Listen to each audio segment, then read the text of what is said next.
Report काय?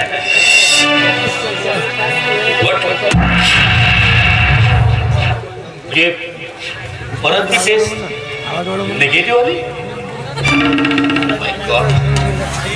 नाही okay thank you thank you.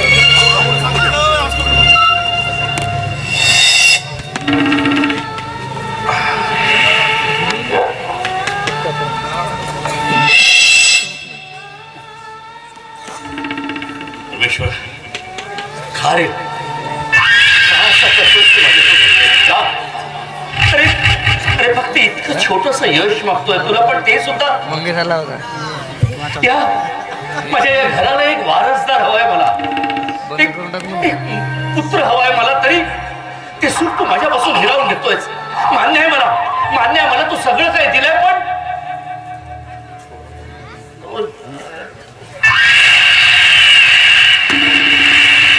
करा रात्रंदिवस नुसता विचारच कर. विचार करणे पलीकडे दुसरं काही सुचतच नाही आपल्याला. चांगलं म्हटलं माझ्या दादाच्या मुलाला आपण दत्तक घेऊ, पण नाही, त्याचा विचारच करायला नकोय तुम्हाला. हे बघ मला तो योग्य वाटत नाही. योग्य वाटत काय? योग्य वाटत नाही? प्रॉब्लेम काय त्याच्यात? आंधळ आहे, लुला आहे, लंगडा आहे, काय विषय काय? प्रॉब्लेम त्या बाळामध्ये नाहीये. प्रॉब्लेम आहे ना तो तुझ्या भावामध्ये. एक नंबरचा भामटा आहे तो. ज्या थाळीत खाईल ना तिथे छिद्र करणारा माणूस आहे तो. अशा सापाच्या पिल्लाला मी माझ्या घराचा वारसदार करायचं इतका मूर्ख नाहीये मी सध्या. खबरदार माझ्या भावाबद्दल एक अक्षर जरी बोलला. मला असं वाटतं की या विषयामध्ये तूच बोलू नये. का बोलू नये? माझा हक्क नाही, मी कोणीच नाही, तुमची अधिकार नाही माझा. मला तसं म्हणायचं नाहीये. मला काय म्हणायचंय ना मला चांगलंच माहिती, पण मला काय म्हणायचंय ते लक्षात ठेवा तुम्ही. अरे मी कितीदा समजावून सांगते पण समजायलाच नाही. माझं म्हणणं एवढंच आहे की माझ्या दादाच्या मुलाला जर आपण दत्तक घेतलं तर किती बरं होईल. म्हणजे एकतर आपल्या नात्यातलं आहे, माझ्या भावाचं रक्त आहे, आणि बाहेर कोणाच्या अनोळखी मुलाला या एवढ्या मोठ्या वैभवाचा वारस करण्यापेक्षा सरळ सरळ माझ्या भावाच्या मुलाला दत्तक घेतलं तर त्याच्याही मनाला समाधान आणि माझ्याही मनाला समाधान. तू समाधान बघते तर तुझ्या आणि तुझ्या भावाचं, बट वॉट मी? माझं काय? माझ्या समाधानाला काय? आणि तुझ्या भावाने ज्या जखमा दिल्या त्याचं काय? अरे पण आता त्या गोष्टीला किती वेळ झालाय तेच उघडत बसणार. जे झालं ते विसरून का जाते तुम्ही? शक्य नाहीये ते. कारण तुझ्या भावाने ज्या जखमा दिल्या ना त्या अजूनही भरल्या आहेत. ओके, तुमचा वैर माझ्या भावाशी आहे ना, त्याच्याशी आहे ना, त्या बाळाने त्यांनी काय वागणं केलं? कमॉन यार, बाळ काय बाळाशी घट लावली नुसती तू? आणि तुला जर एवढं जर कुतून असेल ना त्याचं तर जा आणि कुरवाळत बसते ना तिथे. ठीक आहे. खरं तर मी कधीच विचार केला नाही की तुम्ही इतक्या कठोर मनाचे असाल म्हणून, पण तुम्ही जर इतक्या हट्टालाच पेटले असाल ना तर माझं ऐकून घ्या. तुम्ही जर माझ्या दादाच्या मुलाला दत्तक घेतलं नाही ना तर कुठल्याही रस्त्यावरच्या भिकारण्याला मी माझं मूल म्हणून कधीच स्वीकारणार नाही. माझं मूल म्हणून तर स्वीकारणार नाहीच, पण या वाड्याचा वारस देखील कधी होऊ देणार नाही. आणि इतकंच जर तुमचा हट्ट असेल तर मला माझं मूल द्या ना, माझ्या हक्काचं, माझ्या उदरातून जन्माला आलेलं. नाही, ते सुद्धा तुमच्याने शक्य होणार नाही. कारण तुम्ही तर नपुंसक आहात, नामर्द आहात. काय बोलतात तुझं तुला कळतंय का? आता मी ह्या सगळ्या गोष्टीसाठी मी प्रयत्न केले नाहीये का? आणि डॉक्टर इलाज केले, डॉक्टरांची कन्सल्ट केलं, पण तरी सुद्धा परमेश्वरानं ते यश मला दिलं नाहीये. मी काय करू? माझ्या मुलाला दत्तक घ्या. ते शक्य नाहीये.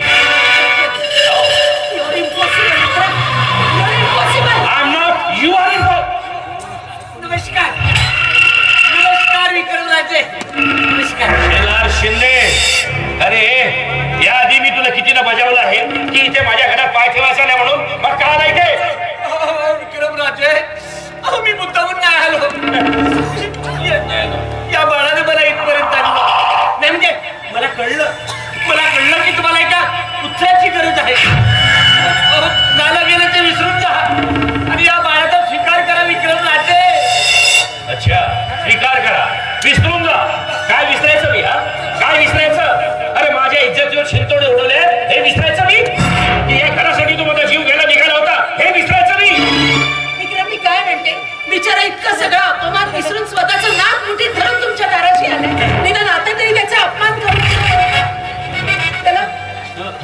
विक्रमराजे मी केलेली चूक मला मान्य आहे. त्या निरागस बाळाचा काय दोष? बघा किती निरागस बाळ आहे. याला तुम्ही आपल्या पंखाखाली घ्या. याला माईची ममता देणारी, माईची सावली देणारी आई पाहिजे. बघा हा किती निरागस बाळ आहे. झालं गेलं ते विसरून जा. या बाळाचा स्वीकार करा विक्रमराजे. म्हणजे या उकिरड्याच्या पुराला मी माझ्या इथे घरी ठेवायचं, त्याचा वारसदार करायचा? इम्पॉसिबल, शक्य नाहीये. कळलं का? त्याच्याने तो निघायचा बास. विक्रमराजे बास. अरे मला वाटलं नव्हतं की तुला श्रीमंतीचा एवढा घमंड असेल करून. पण हा शेलार शिंदे आहे. शेलार शिंदे. आणि हा शेलार शिंदे आपली अवकाश दाखवल्याशिवाय स्वस्त बसणार नाही. आज या ठिकाणी या बाळाची शपथ घेऊन सांगतोय की आता तुझ्या बरबादीला सुरुवात झालीच म्हणून समज. हा शेलार शिंदे तुझ्या आयुष्यात अशी काही काटेरी पाऊलवाट तयार करेल, की त्या काटेरी पाऊल वाटेल तू असा काही गुरफडून जाशील की तुला सुद्धा कळणार नाही. एक दिवस हात माझा पोचलेला बाळ तुझा गर्दन काय ठरणार आहे लक्षात ठेव. हो बोललास तो. आणि एक लक्षात असू दे, तुझ्यासारखे भुंकळे आणि कुत्रे माझ्या दारावर रोजचे उभे राहतात आणि त्यांना सगळं बाहेरचा रस्ता दाखवतो. आता तुझे बोललास ना ते अति झालाय. You get out from here. I say get out. आता धक्के मारून घराच्या बाहेर काढ. बघा त्याला हात तर लावून बघा माझ्या भावाला. तुम्ही जर माझ्या भावाला हात जरी लावला तर माझ्यासारखी वाईट नाही दुसरी. अच्छा. एवढ्या वाड्याला आग लावून टाकीन मी. अच्छा, गाड्याला आग लावून देशील ना? तुझ्या भावाबद्दल तुला एवढं प्रेम जर उफाळून आलं असेल ना तर you also get out from here. बस. अरे धक्के मारून बाहेर काढणे पद वेळ आलेली नाहीये. शेलार शिंदेवाल. अरे शेलार शिंदे आणि शेलार शिंदे आणि ज्याच्या सारख्या गावामध्ये काळे पिवळे खंडे. आज या ठिकाणी तुला ठोसपणे बजावतोय की हा माझा पोचलेला काम तुला एक दिवस काय करू शकेल की तू पुरता बर्बाद होऊन जाशील.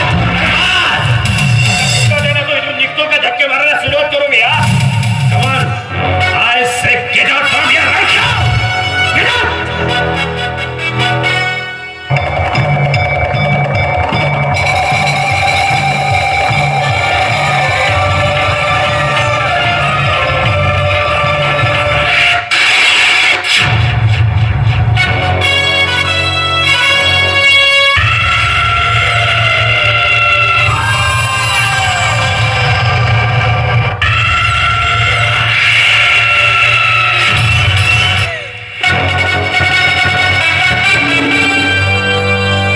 शेलार शिंदे, एक गोष्ट लक्षात असू दे. यानंतर तू जर माझ्या घरात इथे दिसला मग तू आहे आणि मी आहे. काय तुझा बंदोबस्त करायचा ते मी बघतो.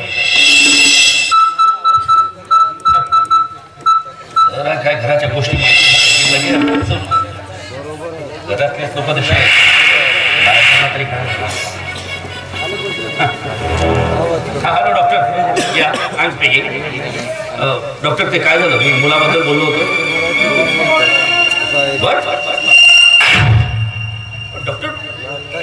Doctor you told me.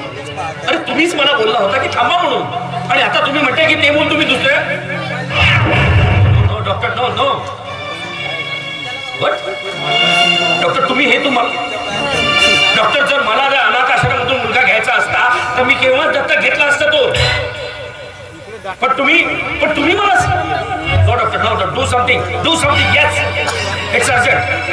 Please doctor please it's a humble request please. Thank you.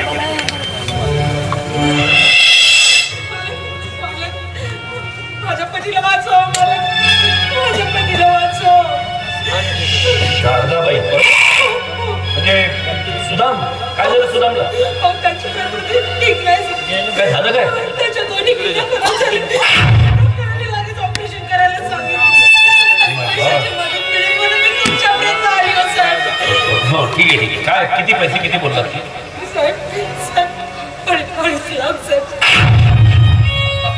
ठीक आहे तुम्हाला 2.5 लाख रुपये देतो मी पण त्या बदल्यात गहाण ठेवायला तुमच्याकडे काय आहे तसं गहाण ठेवण्यासारखं तर माझ्याकडे काहीच नाही तुमची बहीण परत भाई हो एवढी मोठी रक्कम आहे थोडी थोडी रक्कम असते ना तर मी सहजासहजी आता तुम्हाला देऊन मोकळा झालो असतो सॉरी शारदाबाई मी तुम्हाला हात जोडून विनंती करतो की विश्वास हा शब्द तुम्ही माझ्या पुढे काढू नका कारण माझ्या घरच्या लोकांनी माझा असा काही विश्वासघात केलाय की विश्वास या शब्दावरचा माझा विश्वासच उडाला काय पण हे बघा म्हणजे ती जी जगाची रीत आहे त्याबद्दल सांगतो मी तुम्हाला की तुम्हाला जर एवढा पैसा हवा असेल तर गहाण ठेवायला तुमच्याकडे काही असेल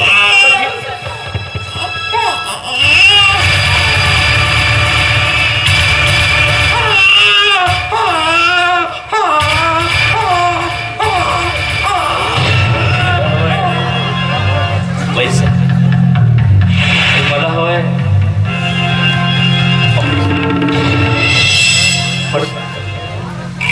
पण त्या पैशाच्या बदल्यात ती तिचं बाळ मला देईल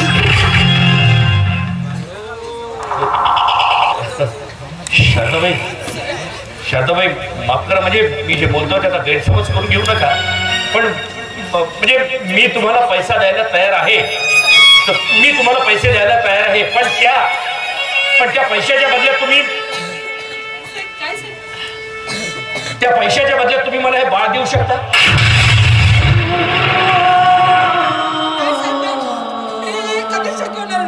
शारदाबाई नीट विचार करा शब्द देणे मी जर तुम्हाला पैसा दिला ना तर तुमचा नवरा सुदाम त्याचे प्राण वाचतील त्याचे प्राण वाचतील त्या पैशाच्या बदल्यात हे बाळ तुम्ही फक्त मला दत्तक म्हणून द्या माझ्या बाळाला नाही दिलेलं शारदाबाई माफ करा आता जे मी बोलतो ते कडू आहे पण जर का मी पैसे तुम्हाला दिले नाही आणि तुम्ही तुमच्या पतीला गमावून बसला तर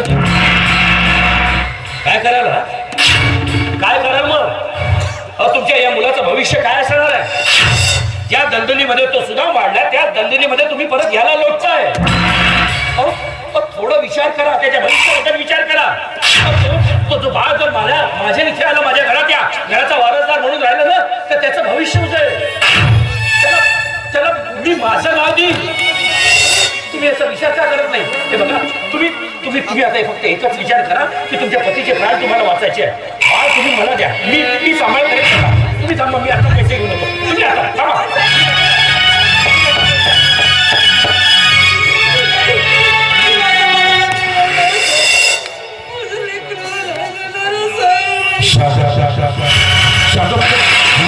किडनी रिकामी माझं जर ऑपरेशन नाही झालं तर मी नाही जगू शकणार आणि मला जगायचं आहे तुझ्यासाठी आपल्या बाळासाठी मला मरायचं नाही आहे शारदा मला जगायचं आहे माझ्या ऑपरेशनसाठी डॉक्टरने 2.5 लाख रुपये सांगितले आणि माझं जर ऑपरेशन नाही झालं ना तर खरोखर मी तुम्हाला दोघांना सोडून निघून जायची शारदा मला जगायचं आहे शारदा मला जगायचं आहे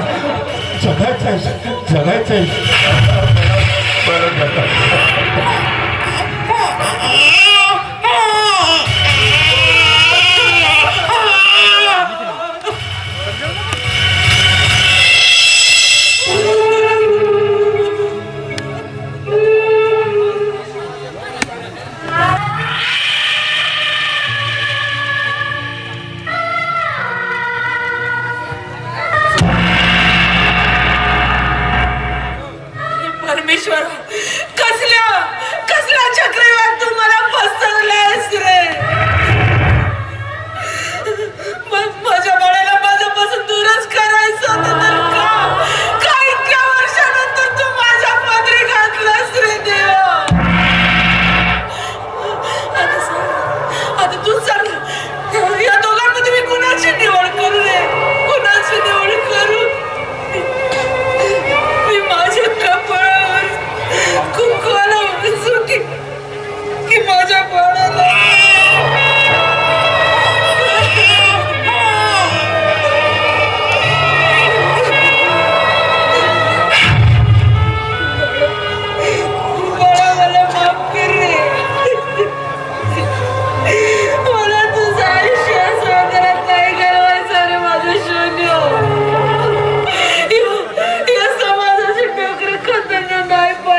बाळ देताय ना मला?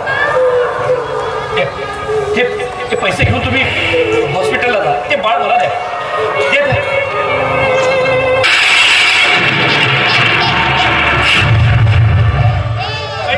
शारदाबाई द्या ते बाळ मला. हे पैसे घेऊन तुम्ही हॉस्पिटलमध्ये जा. सुदामचे प्राण वाचवा. ते बाळ मला द्या. ते मला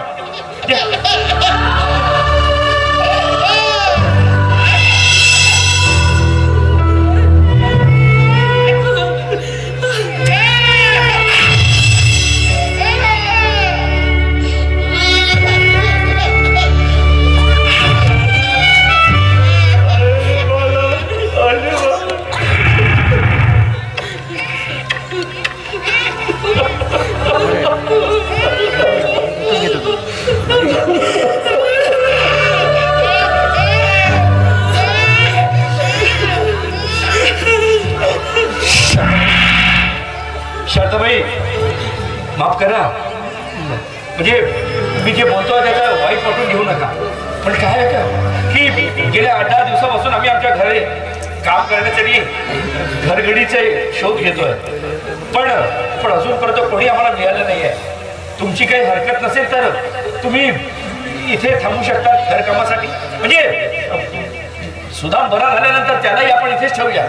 तुम्ही दोघे जर असला तर तुमचा मुलगा तुमच्या पुढे वाढेल. तुमचं मातृत्व हे सदैव जागृत राहील.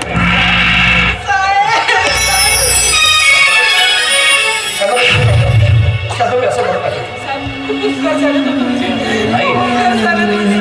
उपकार तर तुम्ही माझ्यावर केले.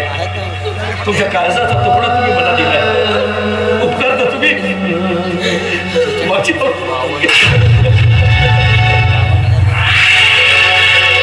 आई म्हणते रे कसं सांगू बाळा कुंकवासाठी विकलंय तुला.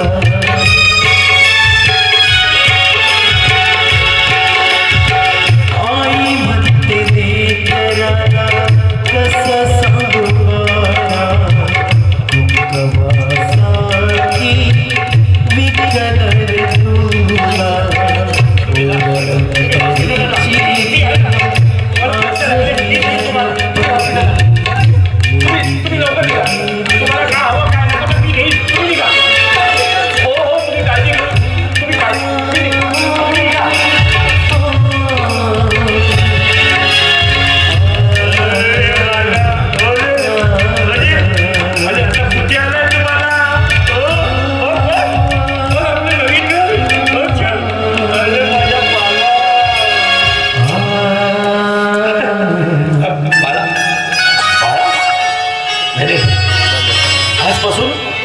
आजपासून तुझं नाव तुझं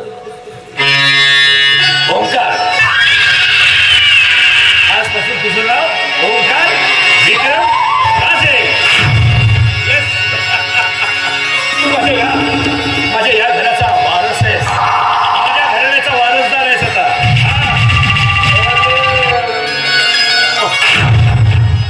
बघा बघा आपल्या घरात बघा.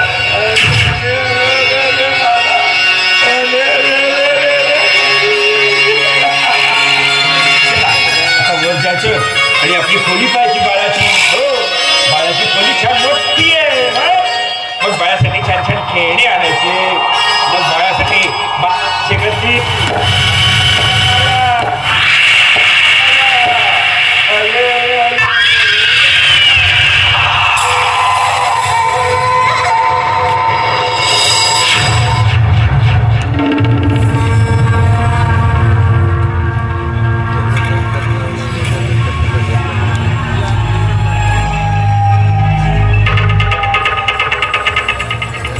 हे तू चांगलं केलं नाहीस विक्रम.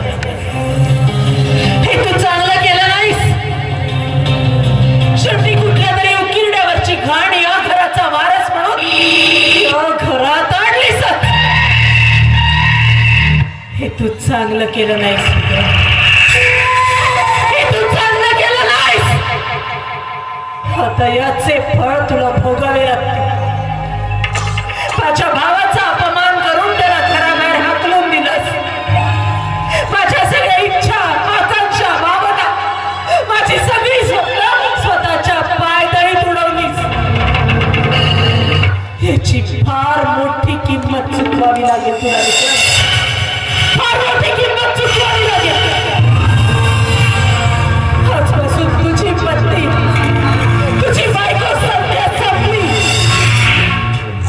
आता जिवंत आहे ती एक नागिण, एक दिवस गेलेली नागिण.